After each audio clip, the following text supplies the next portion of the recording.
कुछ सोच समझ कर करा है। इस पुस्तक का विमोचन इस सभागार के अंदर रखा है, सोच समझ कर रखा है या कोइंसिडेंस। मित्रों, आज लाल बहादुर शास्त्री जी की पुण्यतिथि है। सबसे पहले मैं महान देशभक्त हमारे प्रधानमंत्री लाल बहादुर शास्त्री जी, जिन्होंने देश को सही रास्ते पर चढ़ाने के लिए देश की कई सारी देश बनने की प्रक्रिया को कुछ बोले बगैर भटके हुए रास्ते से सही रास्ते चढ़ाने के लिए बहुत बड़ा योगदान दिया। मैं इनको श्रद्धांजलि देकर इनके चरणों में नमन कर मेरी बात की शुरुआत करना चाहता हूं। Revolutionary is the other story of how India one it's freedom. ये अदर स्टोरी शब्द लिखना पड़ा, यही ये पुस्तक का सार है, क्योंकि एक ही स्टोरी नैरेटिव के अंदर हमारे जनमानस पर हैमर कर कर कर कर इसको प्रस्तापित किया गया है। एक ही दृष्टिकोण जनमानस में शिक्षा के माध्यम से, किंवदंतियों के माध्यम से, इतिहास के लेखन के माध्यम से थोपा गया है। जो दृष्टिकोण थोपा गया है, मैं ऐसा नहीं कहता कि अहिंसक आंदोलन का देश की आजादी में कोई योगदान नहीं है या वो इतिहास का हिस्सा नहीं। वो बहुत मजबूत हिस्सा है और बहुत बड़ा योगदान है अहिंसक आंदोलन का। और कांग्रेस के नेतृत्व में जो मूवमेंट चली, वो मूवमेंट का बहुत बड़ा योगदान है देश की आजादी में। परंतु और किसी का नहीं है, ये नैरेटिव ठीक नहीं है। और मुझे लगता है कि सन्याल जी का ये पुस्तक वो नैरेटिव में बहुत बड़ी दरार डालने का, एक अन्य स्वतंत्र विचार को लोगों के सामने रखने का काम करेगा। ये बहुत उपयोगी है, कम से कम आने वाली पीढ़ियों के लिए। इतिहास को बारीकी से पढ़ना और इतिहास का जो संदेश है वो आने वाली पीढ़ियों में सटीक तरीके से देना, ये हर पीढ़ी का दायित्व होता है। और मुझे लगता है कि संजीव सन्याल ने अपने दायित्व का बहुत अच्छे तरीके से निर्वहन किया है और आने वाली पीढ़ी के लिए एक नए नैरेटिव की शुरुआत हो, एक रचना हो, इसके लिए एक पीठिका तैयार करने का काम संजीव सन्याल ने किया है। मैं संजीव भाई को बहुत बहुत साधुवाद। मित्रों, आजादी का अमृत महोत्सव है, उसका वर्ष है। 75 साल हो गए हमारी आजादी को। मोदी जी ने इस 15 अगस्त को पंच प्राण की बात की है। उसमें से विरासत पर गर्व और गुलामी की निशानियों से मुक्ति, ये दो महत्वपूर्ण पंच प्राण है, पंच प्राणों का हिस्सा है। जिस देश की नई पीढ़ी को और इवन वर्तमान पीढ़ी को अपनी विरासत पर गर्व नहीं होता है, वो कभी भी अपने देश को महान नहीं बना सकते हैं। और गुलामी के काल में प्रस्तापित हुई परंपराएं, मान्यताएं और सोच को जो लेकर चलते हैं, वो शायद राजनीतिक रूप से तो गुलामी से मुक्त हो सकते हैं, परंतु देश की सोच को गुलामी से मुक्त नहीं कर सकते हैं। ये जो मोदी जी ने कहा गुलामी की निशानी से मुक्ति, इसमें सबसे बड़ा अगर कोई क्षेत्र में काम करने का जरूरियात मैं देखता हूं तो हमारे इतिहास के लेखन और इतिहास के अर्थघटन दोनों को गुलामी की सोच से मुक्ति दिलाने की जरूरत है। ये प्रयास सबसे पहले एक भी शब्द बोले बगैर वीर सावरकर ने किया था। पूरी दुनिया, पूरा देश और अच्छे अच्छे देशभक्त सन 57 की क्रांति को गदर के नाम से जानते थे। पहली बार वीर सावरकर ने पहला स्वातंत्र संग्राम, पहला स्वातंत्र समर 1857 की क्रांति करा। वहीं से नैरेटिव को बदलने की शुरुआत की। और आज संजीव सान्याल जी इस कड़ी को पर न पहुंच पाया हो, सफल न हुआ हो, इसका अर्थ यह नहीं है कि जब कभी भी वो उद्देश्य प्राप्त होगा तब इसका कोई योगदान नहीं है। इतिहास को अगर हार या जीत के दृष्टि से ही लिखते हैं तो हम इतिहास को ठीक से नहीं लिखते। इतिहास को वास्तविकता के आधार पर लिखना चाहिए, प्रयासों के मूल्यांकन के आधार पर लिखना चाहिए और प्रयासों के सभी परिमाण, इसके सभी डायमेंशन का एनालिसिस कर इसका विश्लेषण कर लिखना चाहिए। तभी इतिहास अपने आप में परिपूर्ण होता है। और सशस्त्र क्रांति के इतिहास का भी ऐसा ही है। कई इतिहासकार ये प्रयास को विलुप्त करने में लगे, कई लोगों ने उसको कम महत्व दिया, कई लोगों को लगा कि भाई इनका क्या योगदान था आजादी के प्राप्त होने में। उन लोगों को मालूम नहीं है कि जब भगत सिंह जी को फांसी दी गई, उस दिन लाहौर से लेकर कन्याकुमारी तक किसी के घर में चूल्हा नहीं जला था। हर बच्चे के मन में एक आग धधकती थी, हर व्यक्ति के मन में कभी न जिसका समन हो सके ऐसी देशभक्ति की ज्वाला जगाने का काम भगत सिंह की शहादत ने दिया था। अगर आप भगत सिंह शहीद हो गए और देश आजाद नहीं हुआ इसके आधार पर ही इतिहास लिखते हैं तो ये मूल्यांकन ठीक नहीं है। मैं सिर्फ भगत सिंह जी के लिए नहीं कह रहा हूं, समग्र सशस्त्र क्रांति के योगदान को इसका मूल्यांकन करना है तो वो आइसोलेटेड नहीं किया जा सकता। मेरे जैसे कई लोग मानते हैं कि सशस्त्र क्रांति ने जगाई हुई देशभक्ति के ज्वाला के आधार पर ही कांग्रेस का आंदोलन सफल हुआ था।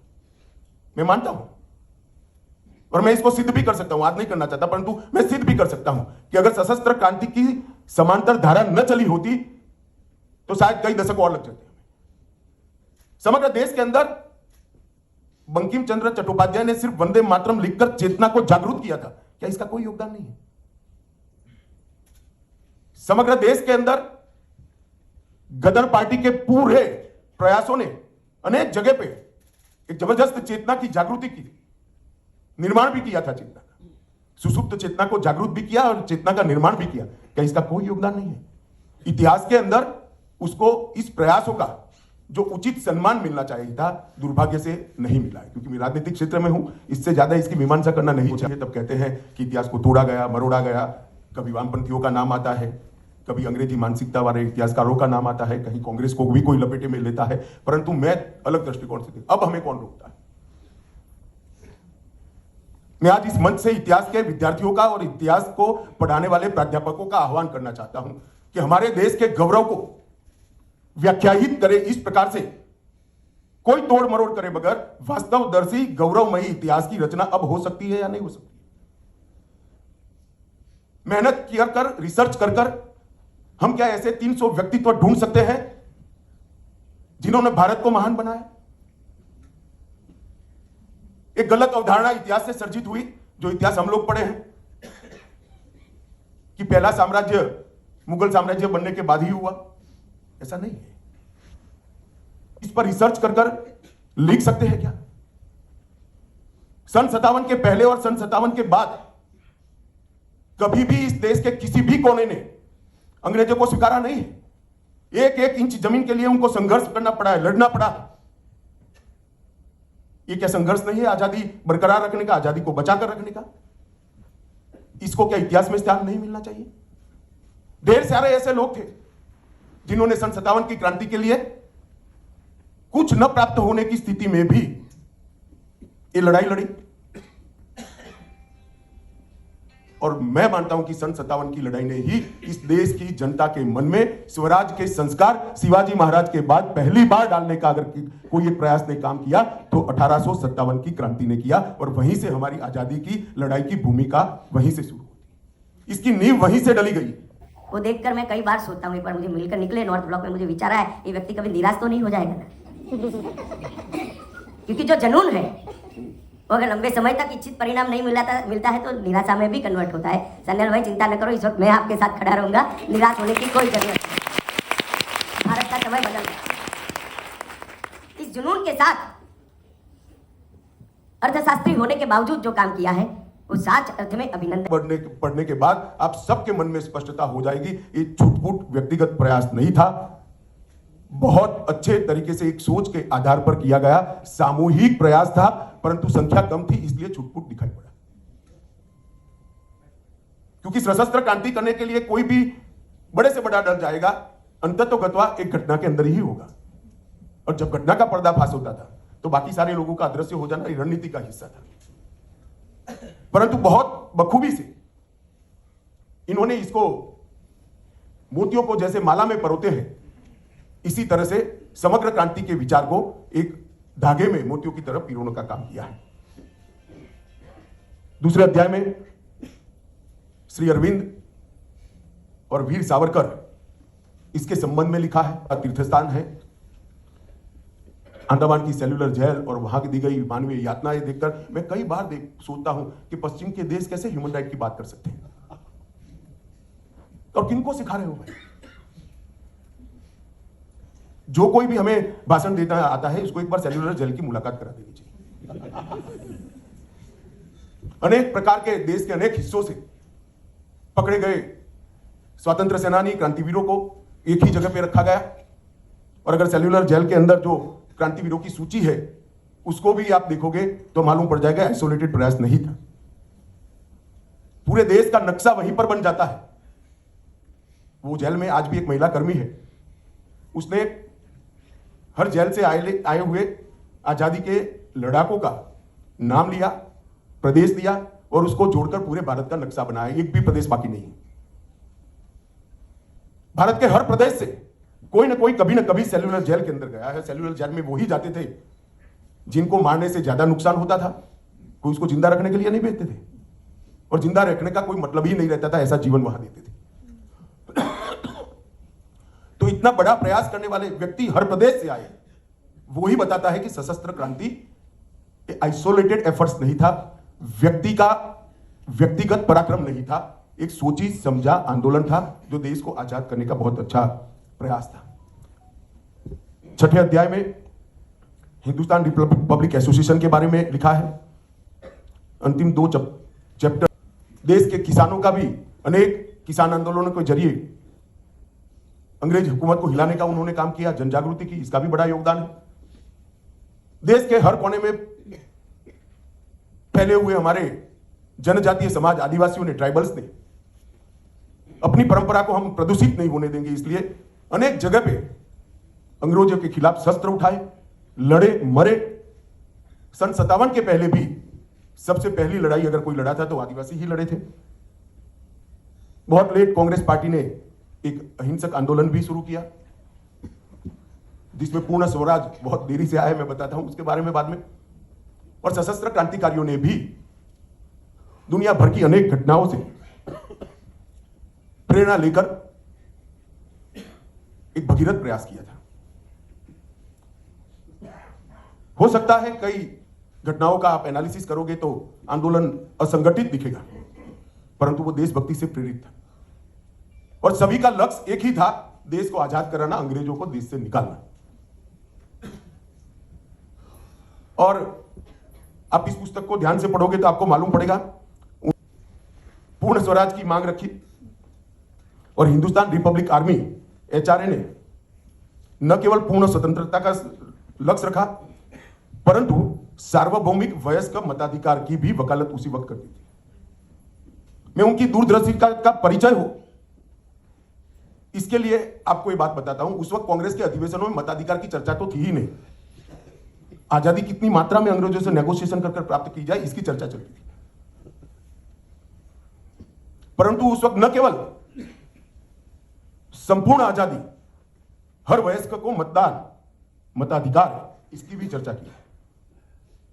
और 20वीं सदी में ही शुरुआत में 1909 में वीर सावरकर ने कहा था, अगर सशस्त्र क्रांति को सफल होना है तो इसका अखिल भारतीय स्वरूप तय करना पड़ेगा। और उन्होंने अभिनव भारत की स्थापना इसी के लिए की थी। और देश आजाद होने के बाद अभिनव भारत को बंद करने वाले भी वीर सावरकर ही थे कि अब अभिनव भारत का उद्देश्य समाप्त हो गया। मैं इसलिए कह रहा हूं कि इसको छूट-पुट प्रयास कर हमने ये महान प्रयास का अवमूल्यन नहीं करना चाहिए। इसको किसी व्यक्ति की व्यक्तिगत देशभक्ति कहकर, व्यक्ति की व्यक्तिगत देशभक्ति ही अपने आप में बहुत महान होती है,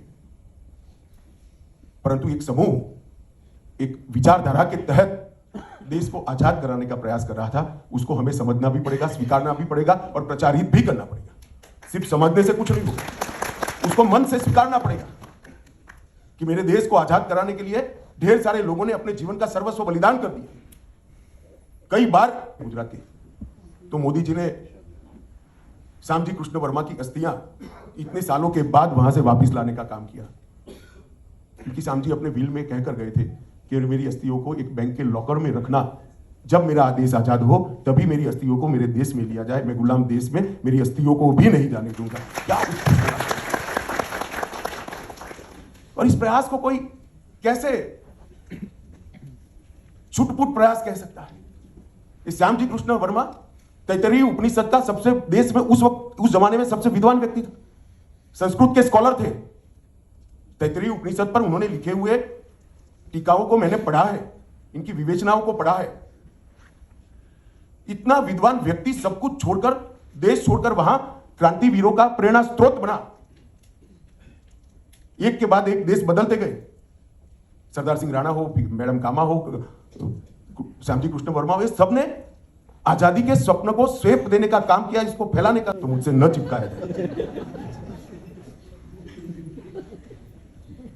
आजादी के आंदोलन की दोनों धाराओं को कुछ लोगों ने उस जमाने में एक्सट्रीमिस्ट बनाम मॉडरेट्स ये व्याख्या कर दिया, और अरविंद घोष ने उनको नेशनलिस्ट बनाम लॉयलिस्ट कर दिया।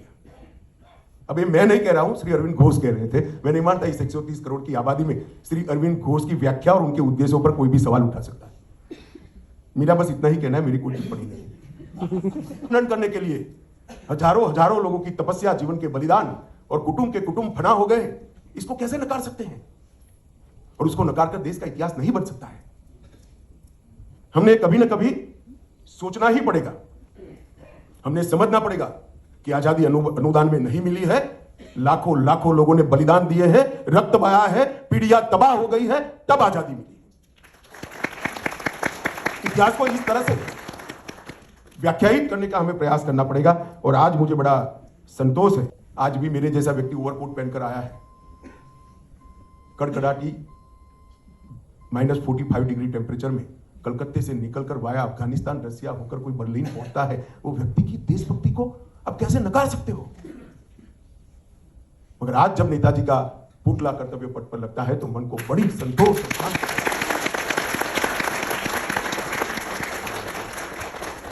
बड़ा संतोष होता है। चलो, आईएनए का पूरा प्रयास मैं बहुत स्पष्ट रूप से मानता हूं, मैं भी इतिहास का विद्यार्थी हूं, स्पष्ट रूप से मानता हूं कि इसको जितना सम्मान और स्थान देश के इतिहास में मिलना चाहिए था वो नहीं मिला। जैसे मैंने पहले कहा, आज देश का युवा अपनी रुझान को बदला है, देश की मान्यताएं भी बदल रही है। इन क्रांतिकारियों का प्रेरणा स्रोत, प्रेरणा स्थान कहां से आता है? निश्चित रूप से ही शिवाजी महाराज, महाराणा प्रताप, लसित बरफुकन, गुरु गोविंद सिंह जी, वीर दुर्गादास राठौड़, वहीं से आता है। और आज देश का युवा इस दिशा में सोचता भी है, इसको स्वीकारता भी है। ये सारे क्रांतिकारियों ने मैजिनी और गेरिबाल्डी से तो, क्योंकि उस जमाने में थे तो सीखा, प्रेरणा ली। इसमें कोई आपत्ति नहीं। देशभक्ति की प्रेरणा दुनिया के किसी भी कोने से मिलती है तो लेनी चाहिए और इसको सैल्यूट करना चाहिए। परंतु इसके साथ साथ हमारे यहां भी एक बहुत बड़ा इतिहास पड़ा है। देश के लिए सालों तक के संघर्ष करने वाले लोगों का इतिहास पड़ा है। वो ही हमारे क्रांतिवीरों के प्रेरणा स्रोत थे। भगत सिंह को जिन्होंने ध्यान से जो कुछ भी लिखा है, उन्होंने जो कुछ भी उपलब्ध है पढ़ा होगा, तो सावरकर की सन 57 की स्वतंत्रता संग्राम की पूरा प्रस्तावना उनके स्टेटमेंट का हिस्सा है। ऐसे ही एक्सीडेंटली नहीं होता है। उस वक्त वो प्रतिबंधित पुस्तक थी, मगर उस पुस्तक से प्रेरणा लेने का मतलब है प्रतिबंधित पुस्तक को ढूंढा गया, पढ़ा गया और उसको अपनी प्रेरणा का स्रोत बनाया। ये वो बहुत बड़ी बात है। और जब भगत सिंह जी को फांसी लगाई गई, तब सावरकर ने मराठी में फटका कर एक प्रकार का काव्य होता है, इसमें लिखा था, हा भगत सिंह हाय हा, तुम हमारे लिए ही फांसी जा रहे हो, राष्ट्र रण में जूते ही खीर रहे हो। अंडमान निकोबार की जेल में बैठा हुआ व्यक्ति ये रिएक्शन दे रहा है। मित्रों, ये मैं इसलिए कहना चाहता हूं कि पूरा समय अंडमान निकोबार की जेल में निकालने के बाद बाहर हुए सावरकर अगर ये लिखते हैं तो हमें होना चाहिए कि ये सब कोऑर्डिनेटेड एफर्ट से, एक ही विचार से पनपे हुए एफर्ट्स थे। और ये नैरेटिव को कुछ लोगों ने कुछ समय के लिए दबा कर रखा है, मगर मैं इन लोगों को कहना चाहता हूं, इतिहास बड़ा क्रूर होता है। इतिहास को कोई तोड़ भी नहीं सकता, मरोड़ भी नहीं सकता। इतिहास घनघोर अंधेरी रात्रि में बिजली की भांति चमकता है, भले सैकड़ों वर्ष के बाद हजारों सूर्य जितना दीप्यमान होकर बाहर आता ही है और उसको स्वीकार करना ही पड़ता है। हमारे देश के स्वतंत्रता संग्राम के इस इतिहास को कोई दबा नहीं सकता, कोई लुप्त नहीं कर सकता, कोई छिपा नहीं सकता। और समय समय पर इसको आगे बढ़ाने वाले लोग भी आए हैं और आगे भी आएंगे। इस पुस्तक के अंदर आप ध्यान से पढ़ेंगे तो आपको ये पुस्तक भी इसी दिशा में जाता हुआ लगेगा।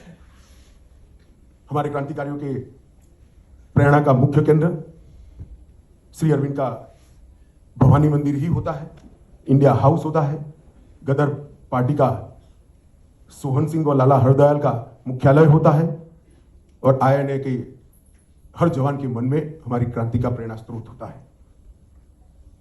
मित्रों, अनेक लोगों ने विचार है लिखा है हमारे सान्याल साहब ने, परंतु ये विचार, ये सनातन विचार है। हमारे यहाँ व्यक्ति, राष्ट्र और संस्कृति कभी अलग नहीं रहे, तीनों एक ही है। ये हमारा मूल विचार है। इस मूल विचार के आधार पर ही सशस्त्र क्रांति का नींव बना था और इसके आधार पर ही इसका परिचय कराने की पुस्तक लिखा गया है। मुझे दिए हुए समय से मैं थोड़ा ज्यादा बोला हूं, इसलिए आप लोगों का बहुत क्षमापना के साथ और फिर से एक बार सचिन भाई को बहुत बहुत बधाई और शुभकामनाएं देकर मेरी बात को समाप्त करता हूं। वंदे मातरम।